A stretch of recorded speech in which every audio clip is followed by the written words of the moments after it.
Fundamentals of Nursing 1.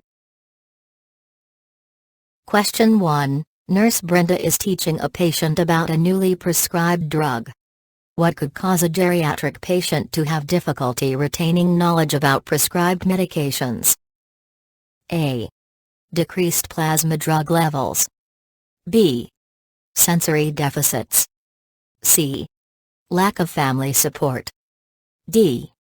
History of Tourette syndrome.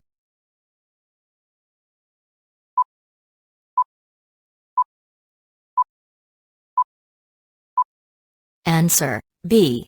Sensory deficits could cause a geriatric patient to have difficulty retaining knowledge about prescribed medications. Decreased plasma drug levels do not alter the patient's knowledge about the drug. A lack of family support may affect compliance, not knowledge retention. Toilette syndrome is unrelated to knowledge retention. Question 2. When examining a patient with abdominal pain, the nurse in charge should assess: A. Any quadrant first. B. The symptomatic quadrant first. C. The symptomatic quadrant last. D. The symptomatic quadrant either second or third.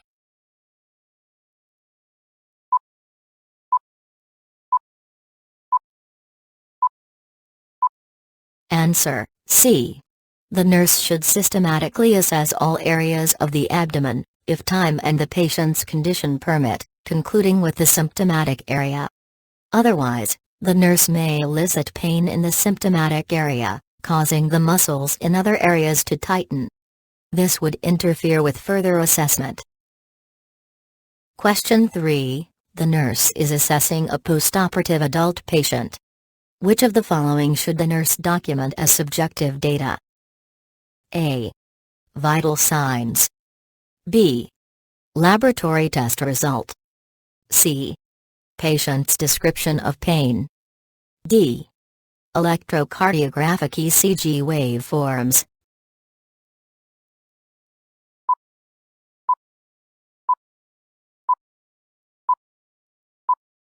Answer: C. Subjective data come directly from the patient and usually are recorded as direct quotations that reflect the patient's opinions or feelings about a situation. Vital signs, laboratory test result, and ECG waveforms are examples of objective data. Question 4. A male patient has a soft wrist safety device. Which assessment finding should the nurse consider abnormal? A. A palpable radial pulse. B. A palpable ulnar pulse. C. Cool, pale fingers. D. Pink nail beds.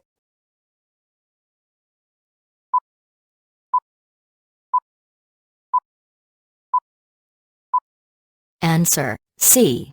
A safety device on the wrist may impair circulation and restrict blood supply to body tissues. Therefore, the nurse should assess the patient for signs of impaired circulation, such as cool, pale fingers. A palpable radial or lunar pulse and pink nail beds are normal findings. Question 5. Which of the following planes divides the body longitudinally into anterior and posterior regions? A. Frontal plane. B. Sagittal plane. C. Mid-sagittal plane. D. Transverse plane.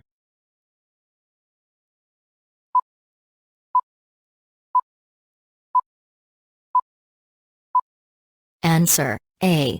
Frontal or coronal plane runs longitudinally at a right angle to a sagittal plane dividing the body in anterior and posterior regions. A sagittal plane runs longitudinally dividing the body into right and left regions. If exactly midline, it is called a mid-sagittal plane. A transverse plane runs horizontally at a right angle to the vertical axis, dividing the structure into superior and inferior regions. Question 6. A female patient with a terminal illness is in denial. Indicators of denial include: A. Shock dismay. B. Numbness. C. Stoicism. D. Preparatory grief.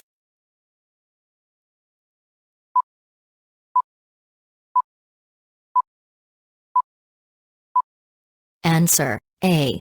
Shock and dismay are early signs of denial, the first stage of grief. The other options are associated with depression, a later stage of grief. Question 7. The nurse in charge is transferring a patient from the bed to a chair. Which action does the nurse take during this patient transfer? A. Position the head of the bed flat. B.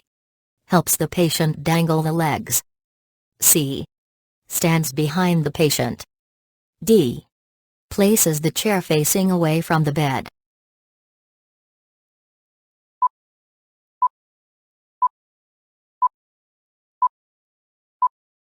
Answer: B. After placing the patient in high Fowler's position and moving the patient to the side of the bed, the nurse helps the patient sit on the edge of the bed and dangle the legs. The nurse then faces the patient and places the chair next to and facing the head of the bed. Question 8. A female patient who speaks a little English has emergency gallbladder surgery. During discharge preparation, which nursing action would best help this patient understand wound care instruction? A. Asking frequently if the patient understands the instruction. B. Asking an interpreter to replay the instructions to the patient. C.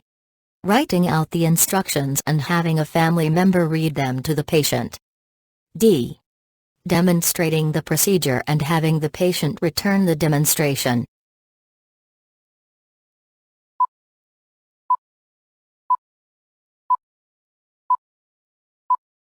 Answer: D. Demonstrating by the nurse with a return demonstration by the patient ensures that the patient can perform wound care correctly. Patients may claim to understand discharge instruction when they do not.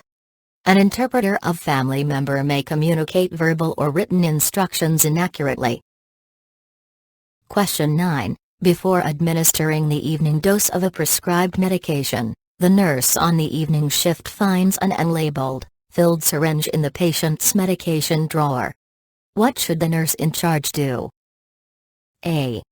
Discard the syringe to avoid a medication error. B. Obtain a label for the syringe from the pharmacy. C. Use the syringe because it looks like it contains the same medication the nurse was prepared to give. D. Call the day nurse to verify the contents of the syringe.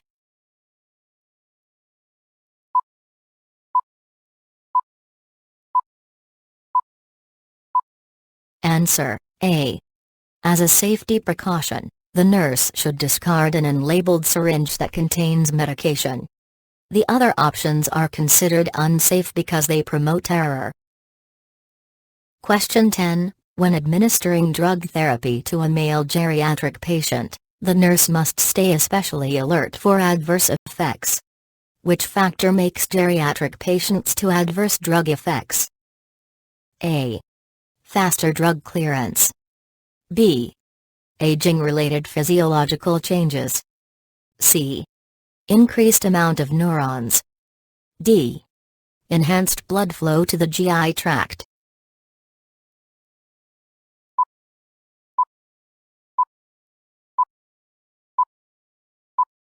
Answer: B. Aging-related physiological changes account for the increased frequency of adverse drug reactions in geriatric patients. Renal and hepatic changes cause drugs to clear more slowly in these patients. With increasing age, neurons are lost and blood flow to the GI tract decreases. Question 11. A female patient is being discharged after cataract surgery. After providing medication teaching, the nurse asks the patient to repeat the instructions. The nurse is performing which professional role? A. Manager. B. Educator. C. Caregiver. D. Patient advocate.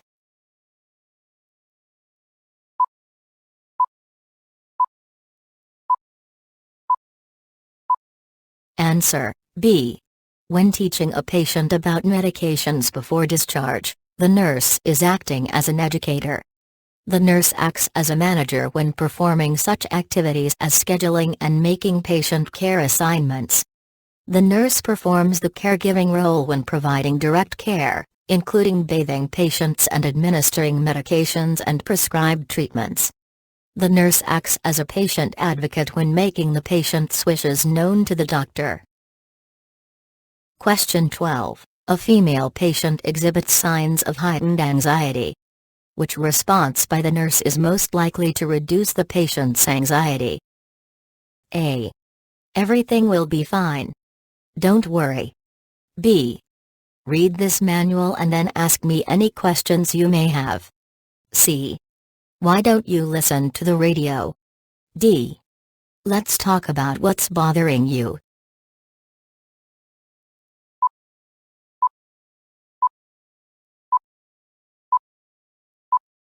Answer: D. Anxiety may result from feeling of helplessness, isolation, or insecurity. This response helps reduce anxiety by encouraging the patient to express feelings.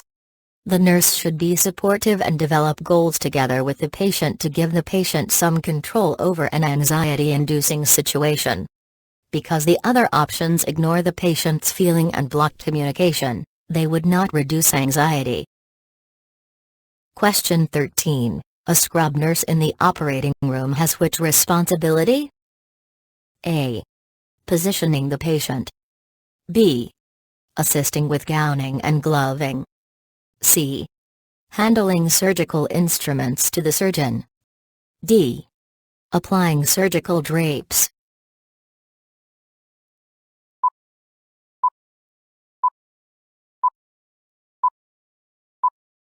Answer: C. The scrub nurse assists the surgeon by providing appropriate surgical instruments and supplies, maintaining strict surgical asepsis and, with the circulating nurse, accounting for all gauze, sponges, needles, and instruments. The circulating nurse assists the surgeon and scrub nurse, positions the patient, applies appropriate equipment and surgical drapes, assists with gowning and gloving, and provides the surgeon and scrub nurse with supplies. Question 14. A patient is in the bathroom when the nurse enters to give a prescribed medication. What should the nurse in charge do? A. Leave the medication at the patient's bedside. B. Tell the patient to be sure to take the medication, and then leave it at the bedside. C. Return shortly to the patient's room and remain there until the patient takes the medication. D. Wait for the patient to return to bed, and then leave the medication at the bedside.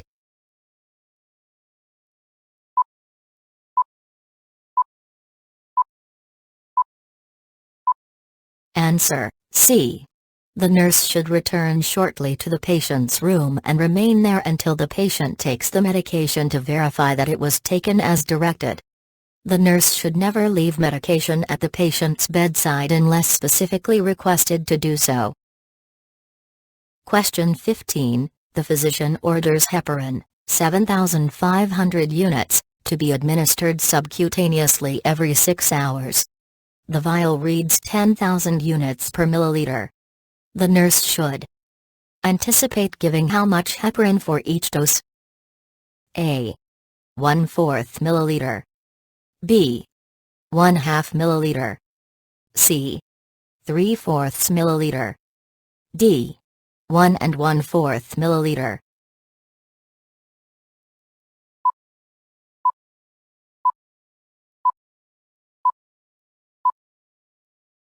Answer: C. Question 16. The nurse in charge measures a patient's temperature at 102 degrees Fahrenheit. What is the equivalent centigrade temperature? A.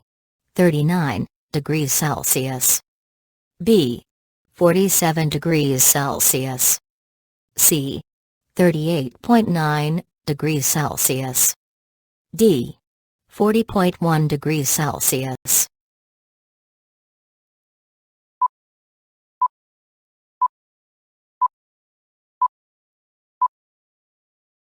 Answer: C. Question 17. To evaluate a patient for hypoxia, the physician is most likely to order which laboratory test? A. Red blood cell count. B. Sputum culture. C. Total hemoglobin. D. Arterial blood gas ABG analysis.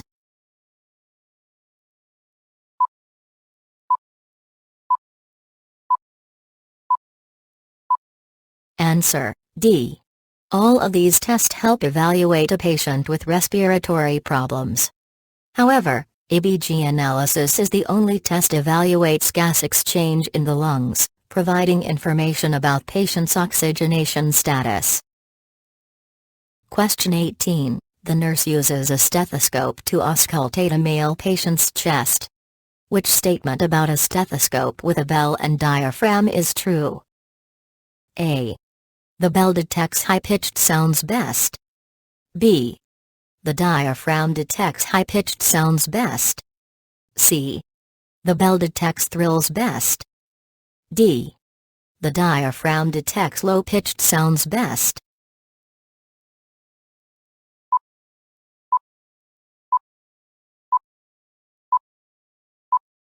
Answer: B.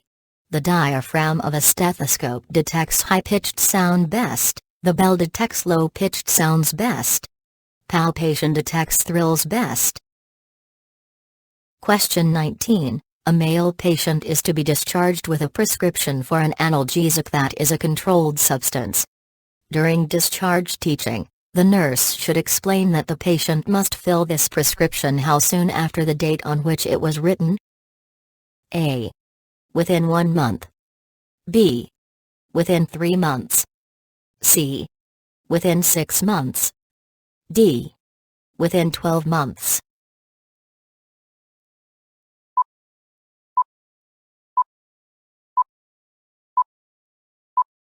Answer: C.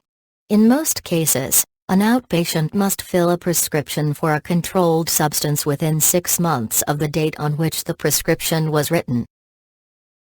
Question 20. Which human element considered by the nurse in charge during assessment can affect drug administration? A. The patient's ability to recover. B. The patient's occupational hazards. C. The patient's socioeconomic status. D. The patient's cognitive abilities.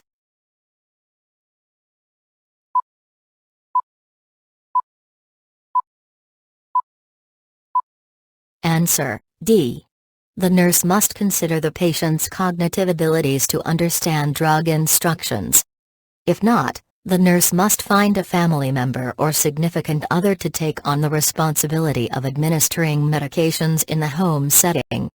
The patient's ability to recover, occupational hazards, and socioeconomic status do not affect drug administration.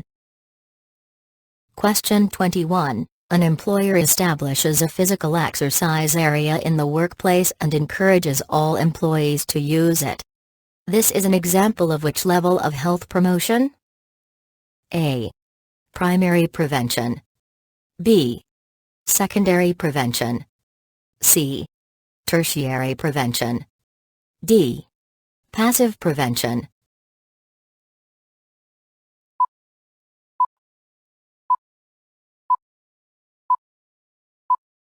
Answer: A.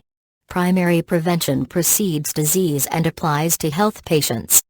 Secondary prevention focuses on patients who have health problems and are at risk for developing complications. Tertiary prevention enables patients to gain health from others' activities without doing anything themselves. Question 22. What does the nurse in charge do when making a surgical bed? A. Leaves the bed in the high position when finished. B. Places the pillow at the head of the bed. C. Rolls the patient to the far side of the bed. D. Tucks the top sheet and blanket under the bottom of the bed.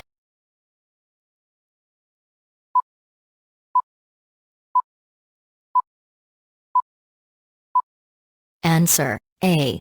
When making a surgical bed, the nurse leaves the bed in the high position when finished. After placing the top linens on the bed without pouching them, The nurse fan folds these linens to the side opposite from where the patient will enter and places the pillow on the bedside chair. All these actions promote transfer of the postoperative patient from the stretcher to the bed. When making an occupied bed or unoccupied bed, the nurse places the pillow at the head of the bed and tucks the top sheet and blanket under the bottom of the bed. When making an occupied bed, the nurse rolls the patient to the far side of the bed. Question 23. The physician prescribes 250 mg of a drug. The drug vial reads 500 mg/ml. How much of the drug should the nurse give? A. 2 milliliters. B. 1 milliliter. C. 1/2 milliliter. D. 1/4 milliliter.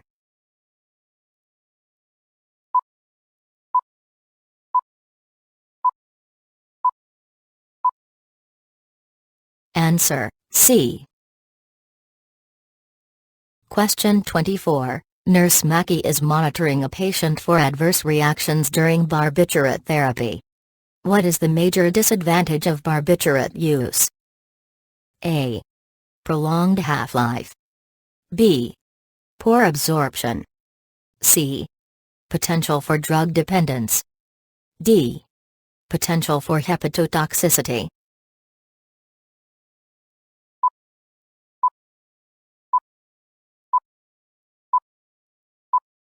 Answer: C. Patients can become dependent on barbiturates, especially with prolonged use. Because of the rapid distribution of some barbiturates, no correlation exists between duration of action and half-life. Barbiturates are absorbed well and do not cause hepatotoxicity, although existing hepatic damage does require cautious use of the drug because barbiturates are metabolized in the liver. Question 25. Which nursing action is essential when providing continuous enteral feeding? A. Elevating the head of the bed. B. Positioning the patient on the left side. C. Warming the formula before administering it. D. Hanging a full day's worth of formula at one time.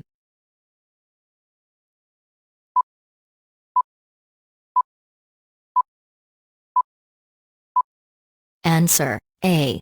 Elevating the head of the bed during enteral feeding minimizes the risk of aspiration and allows the formula to flow in the patient's intestines.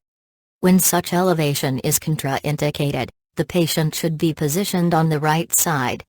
The nurse should give enteral feeding at room temperature to minimize GI distress. To limit microbial growth, the nurse should hang only the amount of formula that can be infused in 3 hours. Question 26. When teaching a female patient how to take a sublingual tablet, the nurse should instruct the patient to place the table on the A. Top of the tongue. B. Roof of the mouth.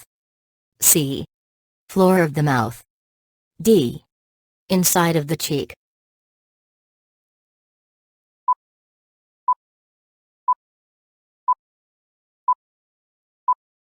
Answer: C. The nurse should instruct the patient to touch the tip of the tongue to the roof of the mouth and then place the sublingual tablet on the floor of the mouth. Sublingual medications are absorbed directly into the bloodstream, form the oral mucosa, bypassing the GI and hepatic systems. No drug is administered on top of the tongue or on the roof of the mouth. With the buccal route, the tablet is placed between the gum and the cheek.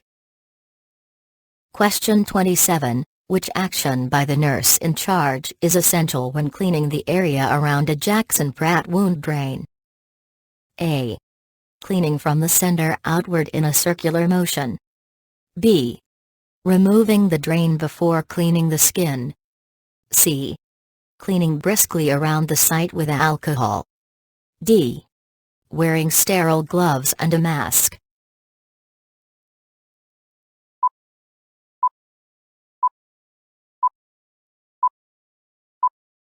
Answer: A. The nurse always should clean around a wound drain, moving from center outward in ever larger circles, because the skin near the drain site is more contaminated than the site itself. The nurse should never remove the drain before cleaning the skin. Alcohol should never be used to clean around a drain. It may irritate the skin and has no lasting effect on bacteria because it evaporates. The nurse should wear sterile gloves to prevent contamination, but a mask is not necessary. Question 28. The doctor orders dextrose 5% in water, 1000 milliliters to be infused over 8 hours. The IV tubing delivers 15 drops per milliliter. The nurse in charge should run the IV infusion at a rate of A.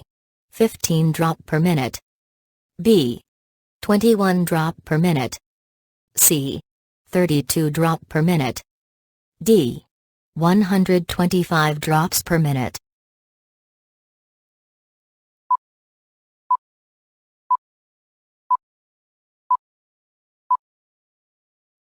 Answer, C. Question 29. A male patient undergoes a total abdominal hysterectomy. When assessing the patient 10 hours later, the nurse identifies which finding as an early sign of shock. A. Restlessness. B. Pale, warm, dry skin. C. Heart rate of 110 beats, minute. D. Urine output of 30 milliliters/hour.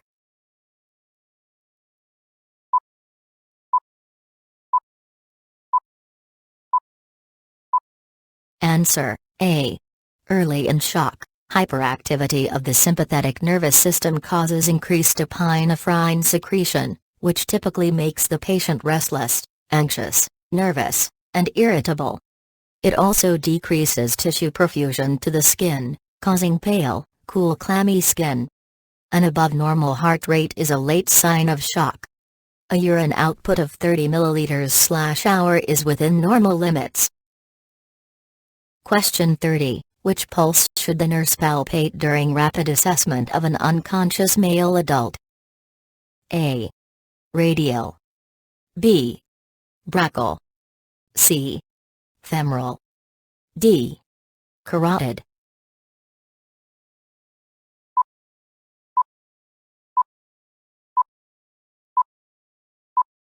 Answer, D. During a rapid assessment, the nurse's first priority is to check the patient's vital functions by assessing his airway, breathing, and circulation. To check a patient's circulation, the nurse must assess his heart and vascular network function. This is done by checking his skin color, temperature, mental status and, most importantly, his pulse. The nurse should use the carotid artery to check a patient's circulation. In a patient with a circulatory problems or a history of compromised circulation, the radial pulse may not be palpable. The brachial pulse is palpated during rapid assessment of an infant. Thanks for watching. Please comment, like and share.